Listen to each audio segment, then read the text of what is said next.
दर्शकों, दुख, दर्द, कष्ट, पीड़ा ऐसी समस्याएं हो गई हैं जिनसे आज हर मानव परेशान है।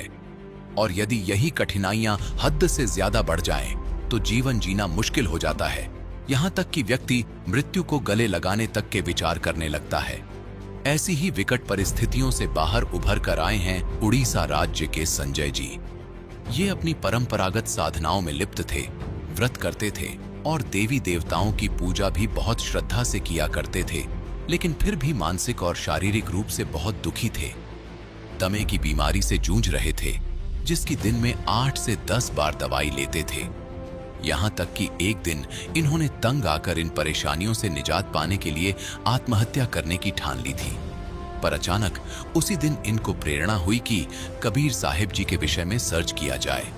संजय जी की रिसर्च में सामने आए एक ऐसे कबीरपंथी संत के प्रवचन, जिन्हें सुनकर इनकी आशा की किरण जगी और धीरे धीरे इन्हें अपने हर दुख, कष्ट, समस्या का समाधान मिला।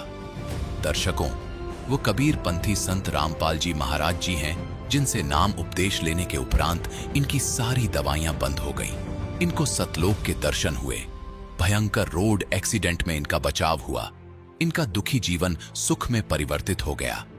चलिए अब आपको इन्हीं के मुख से सुनाते हैं उस महान संत की अपार महिमा, जिसका गुणगान ये आज दिन रात करते हैं। नमस्कार सर। नमस्ते सर जी। सर क्या नाम है आपका? जी मेरा नाम संजय दास है। संजय जी आप कहाँ से हैं? जी मैं कटक जिला मरकत नगर सीडीए से रहने वाला हूँ, उड़ीसा राज्य में। सर संत रामपाल जी महाराज से नाम दीक्षा आपने कब ली? जी मैंने 2018 जनवरी 29 तारीख को संत रामपाल जी महाराज से नाम दीक्षा ली, भुवनेश्वर नामदान सेंटर से। संत रामपाल जी महाराज से नाम दीक्षा लेने से पहले आप क्या भक्ति साधनाएं करते थे? जी संत रामपाल जी महाराज जी से नाम दीक्षा लेने से पहले मैं हमारी जो पारंपरिक भक्ति साधना है वही करता था। जैसे कि मैं शिव जी का भक्त था और मैं भोले बाबा की भक्ति करता था, और साथ ही साथ मैं हनुमान जी की भी भक्ति किया करता था। और शिव जी की भक्ति करते करते जैसे कि जो शिव पुराण में जो लिखा होगा, जैसे कि पानी डालना शिव जी को, उनके लिए जो प्रार्थना वगैरह, जो भी व्रत उपवास करना, वो सारी चीज़ें मैं किया करता था। और हनुमान जी का मैं परम भक्त था और हनुमान जी का मंगलवार का व्रत भी मैं किया करता था, उनको मैं मानता भी था। ये सारी भक्ति मैं साधना किया करता था। और विष्णु जी को भी मैं मानता था। ये सारी मतलब जो भी देवी देवताओं है उनकी भक्ति मैं किया करता था। तो फिर क्या कारण बना कि आप संत रामपाल जी महाराज की शरण में आए? जी मैं बचपन से ही बहुत धार्मिक था, तो क्योंकि मैं सारे देवी देवताओं की पूजा वगैरह करता था, फिर भी मुझे किसी तरह का कोई शारीरिक लाभ नहीं हुआ था। मैं बहुत ज़्यादा मानसिक और शारीरिक तरीके से टूट चुका था। मुझे बहुत सारी बीमारियां एक साथ होती थी, जैसे कि मैं साइकेट्रिक डॉक्टर को दिखाता था। मैं मानसिक तरह से बहुत टूट चुका था, बहुत ज़्यादा दवाइयाँ खाता था, दिन में कम से कम 8 से 10 दवाइयाँ खाता था मैं। 3-4 साल से मेरा इलाज चल रहा था। इसके साथ साथ मुझे सर में दर्द का भी तकलीफ़ रहता था और सीने में भी तकलीफ़ रहती थी, और मुझे कुछ महीनों से दमे की बीमारी भी हो रही थी। तो ये सारी परेशानियों की वजह से मैं एकदम से टूट चुका था, क्योंकि मैं एक पढ़ा लिखा इंसान था और नौकरी भी करता था। तो ये सारी तकलीफ़ें जब ज़्यादा बढ़ गई तो मैं नौकरी भी ठीक से नहीं कर पाता था, और मेरी शारीरिक परिस्थिति बहुत ज़्यादा ख़राब थी और मानसिक संतुलन इतना ज़्यादा ख़राब हो चुका था कि मैं आत्महत्या करने तक की भी नौबत आ चुकी थी। और मैं हर दिन यही सोचता था कि आज मैं आत्महत्या करना चाहता हूँ। तो इन सब चीज़ों के साथ गुजरते वक्त मैंने एक दिन ऐसा आया कि मैंने डिसाइड कर लिया कि मैं आज आत्महत्या करूँगा। तो मैं आखिरी बार अपनी ड्यूटी में गया था। उस दिन मैंने यही सोचा था कि रात के लौटते वक्त मैं रैट की, जो चूहे मारने की दवा है, वो साथ में लेके जाऊंगा और खाना खा के उसके बाद आत्महत्या करूंगा, क्योंकि मुझे परमात्मा का खोज था, लेकिन परमात्मा का खोज पूरी नहीं हुई और मेरी शारीरिक परेशानी इतनी ज़्यादा थी कि मैं वो कष्ट सह नहीं पा रहा था। हर महीने मेरी दवाई कम से कम 8 से 7 हज़ार रुपये की दवाई चलती थी, और क्योंकि मैं बाहर भी जॉब करता था तो यहाँ से मेरी कोरियर होकर दवाई जाती थी बाहर की तरफ। तो दवाइयाँ कम से कम 4 साल से मैं ये दवाई खाता था, लाखों रुपए की दवाई खा चुका था, लेकिन कोई आराम नहीं मिल रहा था। तो एक दिन ऐसा हुआ कि मैं नौकरी में गया था, तो अचानक से मुझे प्रेरणा हुई कि मैंने सुना था कि कबीर जी एक संत हुए, महान संत हुए, तो उनकी दोहा मुझे बहुत अच्छा लगता था। मैंने सोचा कि क्यों ना मैं आज कबीर जी के पंथ के बारे में सुना था, तो मैंने कबीर पंथ के बारे में मैंने यूट्यूब में सर्च किया। तो उसी समय मैंने देखा कि कबीर पंथ के नाम पे बहुत सारे सत्संग उसमें आ रहे थे, जिसमें से मैंने संत रामपाल जी महाराज का सत्संग चुना, क्योंकि मैंने देखा कि यही एक संत है जिनके दाढ़ी वगैरह कुछ नहीं है। तो मैंने उससे प्रभावित होकर उनका सत्संग सुनना शुरू किया। तो वो एक दिन था कि उससे लगातार मैंने 7 दिन 7 रात तक मैंने सत्संग देखा, खाना खाते वक्त, सोते वक्त, यहाँ तक कि मैं 7 दिन तक सोया नहीं था। और 7 दिन सत्संग देखते हैं, बाद 8वें दिन मैंने आश्रम में फ़ोन किया हरियाणा में। वहाँ से मैंने भुवनेश्वर नामदान सेंटर का नंबर लिया और भुवनेश्वर नामदान सेंटर से मैंने संत रामपाल जी महाराज जी के शरण में आया। संत रामपाल जी महाराज से नाम दीक्षा लेने के बाद क्या आपको कोई लाभ भी मिले? जी हाँ, संत रामपाल जी महाराज जी के नाम दीक्षा लेने के बाद मुझे बहुत सारे लाभ हुए। पहला लाभ तो ये था, जो मुझे शारीरिक तकलीफ थी और मानसिक तकलीफ थी, उन सभी से मुझे निजात मिल गया। वो एक दिन था जिस दिन मैंने संत रामपाल जी महाराज जी के शरण में आया, और उस दिन से लेकर आज तक मैंने दवाई छुई तक नहीं। वो सारी दवाई मुझे मेरी छू मंत्र हो गई। मेरी वो बीमारियाँ वगैरह जो भी थी वो सब कुछ नॉर्मल है एकदम, उस तरह की कोई बीमारी अभी मुझे है नहीं। दूसरा ये है 3 महीने के बाद, क्योंकि मैं हर दिन परमात्मा से यही प्रार्थना किया करता था रोते रोते कि मुझे अपने सतलोक देखना है, मेरा घर देखना है। क्योंकि मैं बहुत ज़्यादा सत्संग में सुनता था कि हमारा भी वहाँ पर एक घर है, हम लोग का एक कॉलोनी जैसा बना है। तो मुझे वो देखने की बहुत प्रबल प्रेरणा हुई थी। तो ये देखते देखते एक दिन ऐसा आया कि मुझे परमात्मा सपने में लेके गए और मैं सतलोक गया। तो वहाँ पर मैंने देखा कि वहाँ पर बहुत सारा, मतलब बहुत ही ऐसे ऐसे पेड़ पौधे मैंने देखे जहाँ मैंने यहाँ पर कहीं नहीं देखा, और ऐसे फल वगैरह देखे जो मेरे शरीर का जो आकार था वो भी बढ़ा हुआ था, और मेरा शरीर बहुत ज़्यादा सुंदर था। मेरे शरीर के कपड़े से भी प्रकाश निकल रहा था। तो मैं अपने घर के पास गया, वहाँ पर महलों जैसे घर, एक जैसे कॉलोनी जैसे बनी हुई थी, सबके बड़े बड़े महल है, एक जैसे हैं, और सामने एक विमान जैसा रखा हुआ, तो आकाश से उड़ रहा था मेरे ऊंचाई से भी ज़्यादा। तो मैं घर के पास गया तो मैं वहाँ पर देखा सारे दरवाजे बंद पड़े हैं। तो मैं सोचा कि इसमें से कौन सा मेरा घर है। तो अचानक से एक दरवाज़ा खुला और मैं अंदर की तरफ चला गया। अंदर जाके देखा कि वहाँ पर पहले से ही बहुत सारी थाली रखी हुई है, और उसमें सारे फल और बहुत सारे मिठाई रखा हुआ था, और परमात्मा का वहाँ पर सिंहासन बैठा था। वहीं पर अचानक से रमैनी शुरू हुई। मैंने रमैनी की, पूरी रमैनी करने के बाद मैंने दंडवत प्रणाम किया, और दंडवत प्रणाम करते ही मैंने वहाँ से मेरा सपना टूटा। तो ये दूसरा लाभ हुआ। तीसरा लाभ ये है कि मुझे जो बचपन से जो बहुत ज़्यादा बीमारी थी, जैसे कि सांस लेने में तकलीफ़ हो रहा है, मेरे सर में बहुत दर्द है, और 3-4 बार मैंने CT स्कैन भी करवा ली थी, और बहुत ज़्यादा, मतलब मैं हर तीसरे महीने में डॉक्टर दिखाता था और अपने चेस्ट का ECG और इको टेस्ट करवाता था, जो कि नॉर्मल निकलती थी। लेकिन तकलीफ इतनी ज़्यादा थी कि मैं ना तो काम कर पाता था और ना ही सो पाता था, और इसमें दवाइयाँ बहुत ज़्यादा खर्चा होती थी। हर वक्त मुझे नया नया डॉक्टर मुझे चेंज करना पड़ता था। किसी भी डॉक्टर में बहुत सारे स्पेशलिस्ट भी दिखा चुका था, यहाँ तक कि मैं all India institute medical science में भी दिखा चुका था, और आसाम में भी मेरा ट्रीटमेंट हो रहा था, गुवाहाटी मेडिकल में मेरा ट्रीटमेंट भी हो रहा था। लेकिन किसी तरह का कोई दवाई मेरा काम नहीं आ रहा था, और घर से भी मेरी दवाई भेजी जाती थी, क्योंकि वो दवाई मिलती नहीं थी चरित्र में, और बहुत ज़्यादा खर्चा होता था। लेकिन संत रामपाल जी महाराज जी के शरण में आने के बाद, जब से मैंने भक्ति साधना की, और वो दवाई, ना तो मुझे उस तरह की कोई भी तकलीफ आज है, और ना ही उस तरह की किसी भी तरह की दवाई की मेरे को ज़रूरत है। आज मैं बिना किसी दवाई के आराम से ज़िंदगी जी रहा हूँ, और मुझे नींद नहीं आती थी। मैं 7-7 8-8 दिन सो नहीं पाता था, और मतलब इतनी ज़्यादा तकलीफ होती थी कि मैं रात को सर में इतना ज़्यादा तेज़ दर्द होता था कि मुझे ऐसा लगता था कि मेरा सर फट जाएगा। तो जब संत रामपाल जी महाराज के शरण में आया और मैंने ये भक्ति साधना की, और तब से मैं आराम से सोता हूँ, मुझे नींद भी अच्छी आती है, और सर में इस तरह की कोई भी तकलीफ वगैरह नहीं होती। तो ये जो लाभ है जो मुझे संत रामपाल जी महाराज के शरण में आने के बाद मिला, शारीरिक लाभ।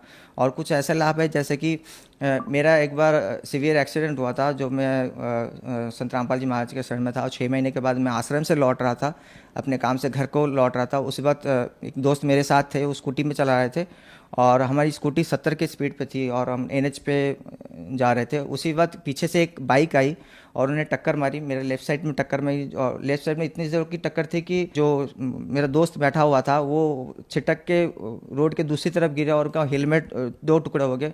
उनको बहुत ज़्यादा खरोंचें आई, और स्कूटी की हालत भी ख़राब हो गई थी। पीछे से एक बस भी आ रही थी, लोडेड बस, पीछे से लोडेड बस भी आ रही थी, और वो बस का चक्का जो वहाँ पर उन्होंने ब्रेक लगाया, वो ब्रेक वो दोस्त के चोटी पे लगी, मतलब वहाँ पर ब्रेक लगी, और मैं एकदम से रास्ते पे खड़ा था, मेरे को एक खरोंच तक नहीं आई। इतना सीवियर एक्सीडेंट था कि स्कूटी का पहले का टायर जो है वो मुड़ चुका था, उसका हैंडल मुड़ चुका था, और उन दोस्त को बहुत ज़्यादा चोटें आई थी। उनके पैर वगैरह, हाथ में बहुत ज़्यादा खून था, कपड़े फट चुके थे, और हेलमेट 2 टुकड़े हो चुके। लेकिन मुझे एक खरोंच तक नहीं है, मैं रास्ते में आराम से खड़ा था। लोग पूछ रहे थे कि आपको कैसे है, आपको कुछ भी नहीं हुआ। तो मैंने बोला मैं संत रामपाल जी महाराज के शरण में हूँ। स्कूटी मेरे दोस्त चला रहा था, और इम्बैलेंस हो गया, क्योंकि पीछे से टक्कर मारी थी, जिसने टक्कर मारी थी वो भी बहुत ज़्यादा उसको भी बहुत ज़्यादा तकलीफ आई, जो बहुत ज़्यादा चोटें आई। एक और विशेष लाभ ये हुआ कि जब मैं सेवा में था तो उस बीच ऐसा एक हुआ कि मेरे अचानक कमर के नीचे बहुत ज़्यादा तेज़ दर्द हुआ। इतना तेज़ दर्द हुआ कि मैं उस दर्द की वजह से ना बैठ पा रहा था, ना उठ पा रहा था, ना ही लेट पा रहा था। और दर्द इतना ज़्यादा था कि मुझे ऐसा लग रहा था कि मैं चल नहीं पाऊँगा। और ऐसे बहुत से दिन, मतलब कम से कम 3 से 4 दिन ऐसा हुआ कि मैं हिल नहीं पा रहा था। तो मैंने फिर डॉक्टर दिखाया। डॉक्टर दिखाने के बाद पता चला कि मेरे रीढ़ की हड्डी में जो पीछे के स्पाइनल कॉर्ड है वहाँ पर गैप आ गया है। तो 1 सेंटीमीटर का गैप आ गया था। तो डॉक्टर ने कहा था कि ये बहुत ज़्यादा बड़ा गैप है और इसमें आपको तकलीफ़ बहुत ज़्यादा है और इससे आपको पैरालिसिस भी हो सकता है, क्योंकि मेरा पूरा लेफ्ट साइड बहुत ज़्यादा दर्द हो रहा था। इतना ज़्यादा दर्द हो रहा था मैं चल भी नहीं पा रहा था। तो इतना ज़्यादा तकलीफ़ हो रहा था तो मैंने परमात्मा से प्रार्थना की, क्योंकि मैं एक नौकरी में था और मैं ऑलरेडी छुट्टी में था।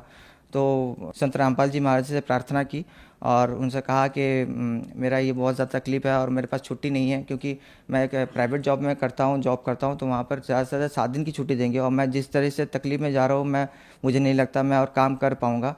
तो संत रामपाल जी महाराज का आदेश आया कि उन्होंने कहा कि मालिक दया करेंगे और भक्ति करते रहो। तो मैं इस बीच मैंने एक डॉक्टर दिखाया, डॉक्टर भी दिखाया, उन्होंने मेडिसिन भी लिखा लेकिन कोई कारगर नहीं की। तो साथ में मैं एक भगत जी थे उनके वहाँ पर नयागढ़ में मैं गया वहाँ पर इलाज करवाने के लिए और मेरी हालत इतनी ज़्यादा ख़राब थी तो मैंने अपने बॉस से बात की कि सर मैं नौकरी कर नहीं पाऊँगा क्योंकि मैं चल नहीं पा रहा हूँ ठीक से, मेरी तकलीफ बहुत ज़्यादा है और मेरा स्पाइनल कॉर्ड में गैप आ चुका है तो मैं खड़ा नहीं हो पा रहा हूँ ज़्यादा से ज़्यादा। तो मैंने उनसे कहा ज़्यादा से मुझे 30 दिन की छुट्टी चाहिए होगी, या तो 30 दिन की छुट्टी ले सकता हूँ या फिर नौकरी छोड़ना पड़ेगा। तो वो मुझे 1 दिन की छुट्टी कभी नहीं देते।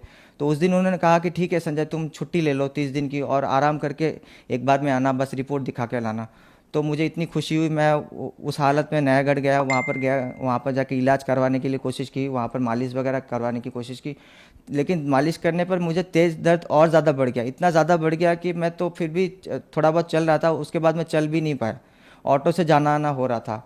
तो फिर इतना ज़्यादा रोना आया मुझे कि मुझे लगा कि मेरी ज़िंदगी यहीं पर ख़त्म है, क्योंकि मेरा आगे पीछे का कोई सपोर्ट नहीं था, मेरे घर वाले मेरे सपोर्ट में नहीं है, तो मैं अकेला ही बहुत कुछ करता हूँ। तो मुझे ऐसा लगा कि शायद मैं इसके आगे मैं कभी चल नहीं पाऊँगा। तकलीफ़ बहुत ज़्यादा थी, रात को सो नहीं पाता था।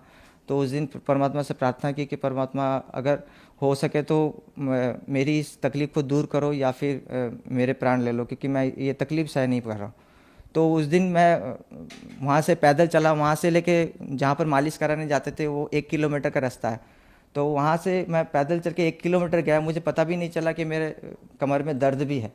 तो मैं वहाँ तक गया और उनसे पूछा कि भाई आप जो मेरा मालिश करते हो उससे मुझे कोई राहत नहीं मिला, मुझे बहुत ज़्यादा दर्द हो रहा है, दर्द इतना ज़्यादा बढ़ गया कि मैं चल भी नहीं पा रहा हूँ।